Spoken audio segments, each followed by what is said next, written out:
ये मस्जिद अक्सा शरीफ के अहाते में हज़रत मौलाना मोहम्मद अली जौहर की कब्र है।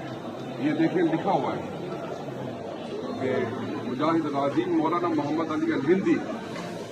अगर आप पाकिस्तान, क्योंकि हम सब ओरिजिनली पाकिस्तान से हैं, तो जो पाकिस्तान अंडर ब्रिटिश रूल था ना, जब हमें भी गुलाम बनाया हुआ था, तो जिन लोगों ने पाकिस्तान की आज़ादी के लिए कुर्बानियां दी, काम किया, उनमें अली बरादरान थे, 2 भाई थे।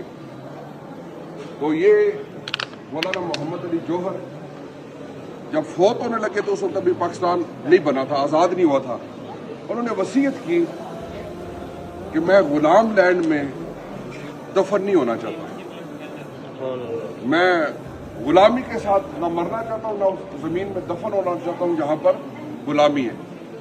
तो उन्होंने ये वसीयत की कि मुझे अर्ज़ मुक़द्दस फ़लस्तीन में दफन किया जाए,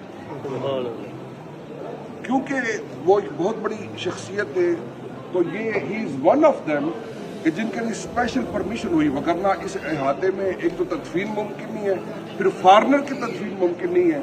हज़रत मौलाना मोहम्मद अली जौहर रहमतुल्लाह अलैह, उनकी स्पेशल परमिशन मिली, फिर उनकी बॉडी को यहाँ पर लाया गया, फिर उनको यहाँ पर दफन किया गया। ये आप देख लीजिए, मौलाना मोहम्मद अली अल हिंदी, ये उनका मज़ार शरीफ है। और आज अगर हम पाकिस्तान में आज़ाद हैं तो उसमें इनका बहुत बड़ा किरदार है। आज़ादी क्या चीज़ है, इसकी कीमत आप फ़लस्तीनियों से पूछें। आज़ादी कितनी बड़ी नेमत है।